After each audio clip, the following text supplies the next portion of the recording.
Hi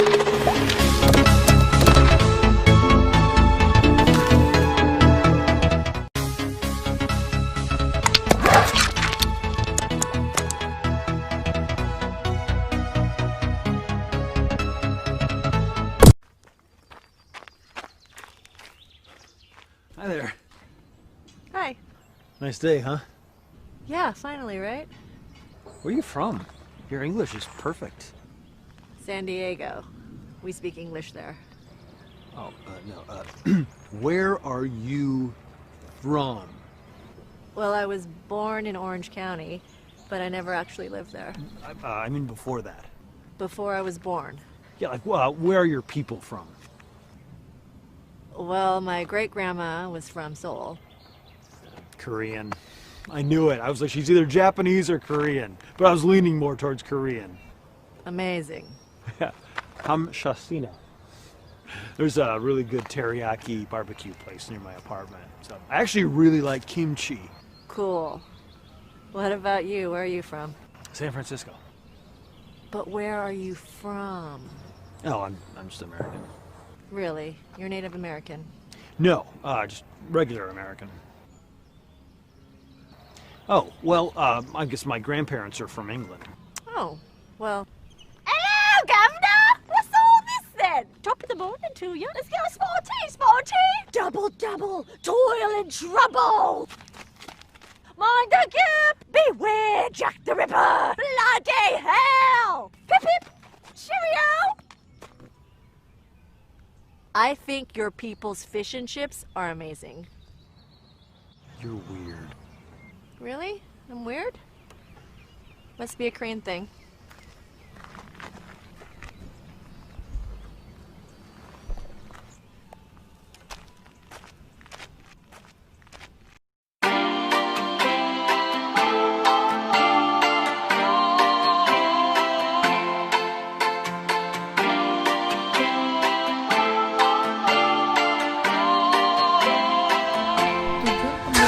Dari bab 5 ini yaitu yang pertama, dapat memahami konsep orientasi nilai.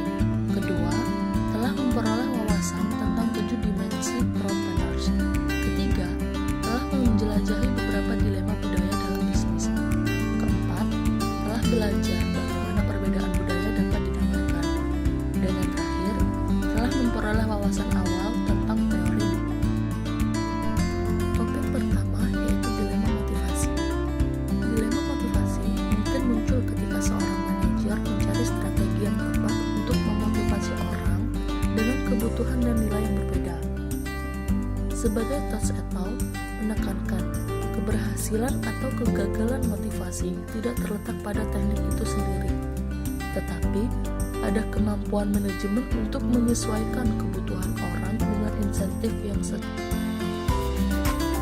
Selanjutnya ada teori motivasi melalui perspektif manusia versus budaya. Yang pertama itu kebutuhan manusia. Todis dan kawan-kawan mengklasifikasikan kebutuhan orang menurut 4 perspektif motivasi, dibagi dalam 4 pandangan. Yang pertama ada pandangan sosiologis, kedua pandangan biologis, ketiga pandangan psikoanalitik, dan yang terakhir ada pandangan behavioralis. Yang kedua ada nilai-nilai budaya. Adler dengan Gundersen berpendapat bahwa teori motivasi yang berasal dari Amerika Serikat lebih merupakan cerminan nilai-nilai Amerika daripada deskripsi universal tentang motivasi. Dapat secara singkat digambarkan sebagai salah satu yang melibatkan satu faktor intrinsik dan yang kedua faktor. Selanjutnya, konsep yang satu orientasi nilai dan dimensi. Pendekatan orientasi nilai menurut Block dan Stromberg mendefinisikan orientasi nilai sebagai prinsip-prinsip kompleks yang merupakan hasil interaksi antara 3 elemen, yaitu kognitif, afektif, dan direktif. Unsur terakhir ini menjadi perhatian khusus karena ia mengatur dan menjalankan pikiran dan tindakan manusia yang terkait dengan solusi dari masalah manusia biasa. Klug dan Stolberg merumuskan 3 asumsi. 1. Ada jumlah masalah umum manusia yang terbatas yang harus dicari solusinya oleh semua orang. Ini membentuk sifat orientasi nilai yang pada dasarnya universal. Kedua, ada banyak cara untuk memecahkan masalah. Ketiga, masyarakat memiliki preferensi berbeda dalam memilih solusi. Asumsi ini memungkinkan mereka untuk menentukan 5 masalah yang umum terjadi pada sebuah kelompok manusia. Kluckhohn dan Stolberg mengilustrasikan definisi mereka dengan contoh. Banyak di antaranya terkait dengan budaya yang berlaku di Amerika Serikat pada waktu itu. Orientasi kodrat manusia. Kebaikan atau keburukan kodrat manusia. Lalu ada orientasi manusia alam, harmoni dengan alam dan penguasaan atas alam. Selanjutnya ada orientasi waktu, masa lalu, sekarang, dan masa depan. Selanjutnya ada orientasi aktivitas, dan yang terakhir ada orientasi relasional, yaitu hubungan manusia dengan manusia lain. Selanjutnya ada 7 dimensi Trompernas. Pada tabel 5.1, hubungan dengan orang lain. Yang pertama universal dan partikaris. Sosial melawan kewajiban pribadi, terlepas dari situasi dan situasi. Partikulat adalah keadaan dan hubungan pertimbangan yang lebih penting daripada pengampunan dosa. Contohnya dalam bisnis itu perang kontrak. Yang kedua ada individualisme melawan kolektivisme. Itu personal versus grup. Individualisme itu kesejahteraan pribadi dan pemenuhan. Kalau kolektivisme, kepedulian sosial dan altruisme. Contohnya dalam bisnis itu tujuan negosiasi dan pengambilan keputusan. Selanjutnya yang ketiga itu hubungan netral melawan afektif. Dimensi ini menyangkut konteks dan cara budaya yang memilih untuk mengekspresikan orientasi emosional dalam hubungan emosi. Yang keempat ada spesifik versus hubungan diffuse. Spesifik karyawan perusahaan disewa secara kontrak untuk menjadi bagian dari sistem yang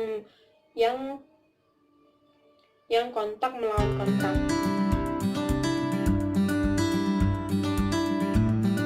Yang kelima ada prestasi versus askripsi, atau sedang melakukan atau sedang melegitimasi kekuasaan dan status.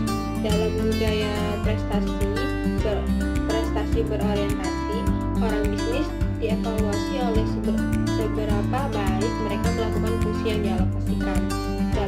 Dalam budaya akseptif, status adalah atribut. Untuk misalnya orang tua, mereka yang dari keluarga baik atau sangat memenuhi syarat. Selanjutnya tabel 5.2 hubungan waktu dan lingkungan. Ada yang keenam itu ada sequential sama synchronic time. Itu sequential itu waktu yang nyata dan terbagi, hanya melakukan satu aktivitas di suatu waktu. Kalau yang synchronic time itu waktu fleksibel dan waktu tak terwujud. Jadi janji adalah perkiraan dan subjek dengan memberikan waktu untuk orang lain yang signifikan. Yang terakhir ada inner versus outer disutradarai. Internal control, keyakinan pribadi seseorang adalah titik awal kendali internal atau eksternal ke lingkungan untuk setiap tindakan, dan ini dapat mengakibatkan konflik dengan orang lain dan resistensi ke alam. Kontrol eksternal sensitif kepada lingkungan dan mencari harmoni. Sequel atau berurutan, yakni waktu berwujud dan habis dibagi. Sinkronik, yakni waktu fleksibel dan tidak berwujud. Kemudian pengendalian internal, yakni keyakinan pribadi seseorang untuk setiap tindakan dan dapat mengakibatkan konflik dengan orang lain. Pengendalian eksternal, yakni peka terhadap lingkungan dan mencari harmoni. sering bersikap fleksibel, dan mau kompromi. Ketujuh dimensi ini pada dasarnya adalah hasil penelitian Trompeners berdasarkan pertanyaan dari mana Anda berasal, apakah sistem nilai seseorang sebagian besar bersifat universal atau partikularistik, apakah orang itu seorang individualis atau komunitarian, apakah status orang tersebut berasal dari apa yang dia lakukan atau siapa dia. Pendekatan ini membantu mengidentifikasi dan memodelkan sumber tidak hanya perbedaan budaya nasional, tetapi juga terkait masalah budaya perusahaan serta menangani tenaga kerja yang beragam. Ini telah membantu manajer menyusun pengalaman dunia nyata mereka. Database Trompeners yang terdiri dari 50.000 manajer di seluruh dunia terus menjadi sumber konstruksi sosial yang kaya untuk mengidentifikasi dan menjelaskan serta memprediksi benturan budaya. Trompeners dan Williams tahun 2000 nomor 22. Dimensi Trompeners versus dimensi Hofstede. Von Trompeners rekan senegaranya Grit Hofstede, tetapi dengan seorang ibu berkebangsaan Prancis dalam beberapa kesempatan mengakui hutangnya kepada Hofstede. Ketujuh dimensi yang telah dikembangkan pada pandangan pertama terlihat seolah-olah mereka lebih sama.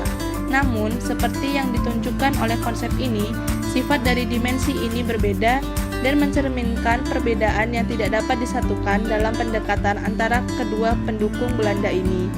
Ini sangat jelas dari tanggapan yang diberikan Trompeners dan rekan penulis Charles Hamden Turner tahun 1997 terhadap tinjauan yang dibuat oleh Hofstede tahun 1996 tentang model perbedaan budaya nasional Trompeners.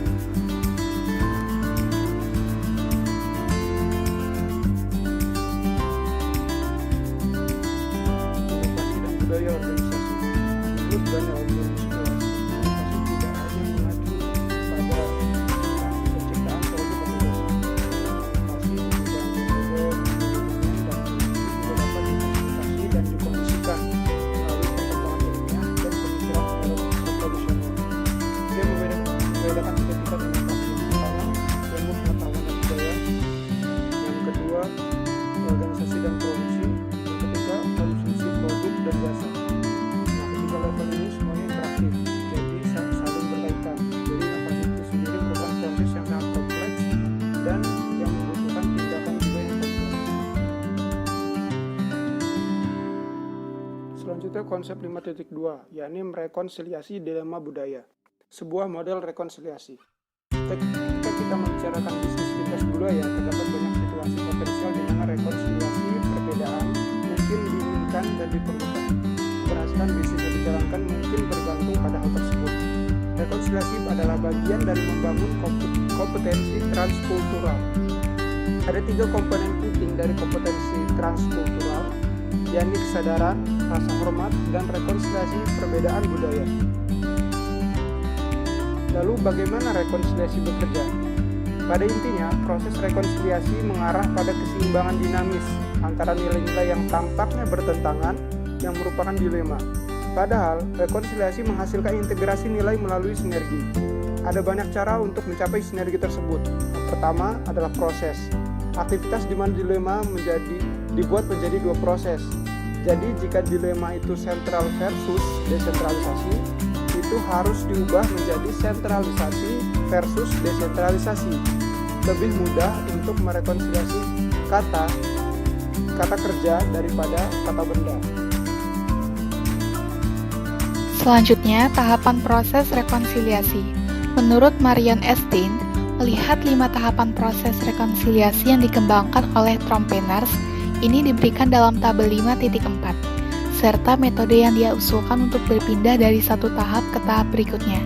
Tahap wajib pertama melibatkan pihak terkait yang menunjukkan komitmennya untuk mengembangkan hubungan. Kemudian, dilanjutkan dengan pencarian yang ketat untuk menemukan perbedaan dan persamaan yang jelas di antara para pihak di mana dialog memainkan peran kunci. Mereka yang terlibat mendiskusikan secara terbuka tidak hanya konflik itu sendiri, tetapi juga hubungan mereka.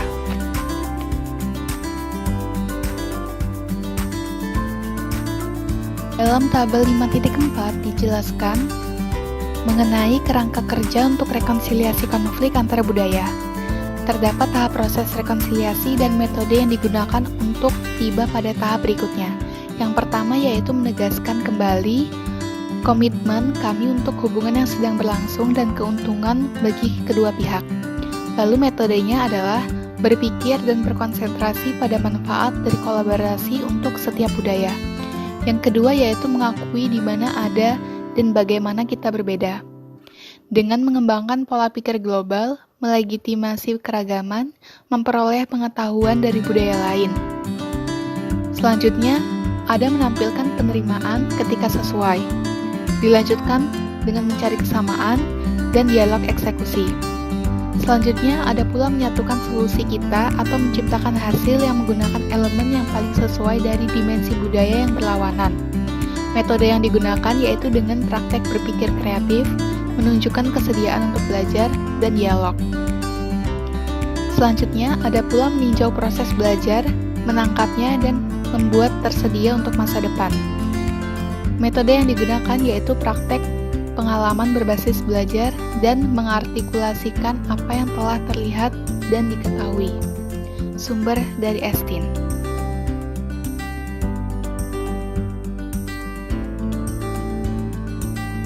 Kesimpulannya adalah, bab ini telah menguraikan dimensi budaya yang dirancang oleh Trompenaars. Ini memungkinkan budaya diklasifikasikan menurut nilai-nilai tertentu, seperti yang diekspresikan dalam cara mereka menghadapi dilema. Dimensi-dimensi ini mencerminkan konsep orientasi nilai yang dikemukakan oleh Kluckhohn dan Stroudbeck, karena mereka memperhitungkan hubungan dengan orang lain, dengan alam, dan dengan lingkungan. Manajer lintas budaya harus menghadapi dilema. Dilema bersifat universal, tetapi cara penyelesaiannya ditentukan secara budaya.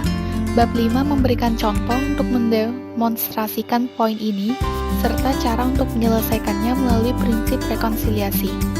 Pendekatan dilema melalui rekonsiliasi tetap merupakan pendekatan yang menarik, terutama karena memperhatikan dinamika budaya, yaitu interaksi antar lawan bicara. Daripada dimensinya sendiri, model rekonsiliasilah yang membedakan karya Trompenaars dan Hamden Turner dari karya Hofstede.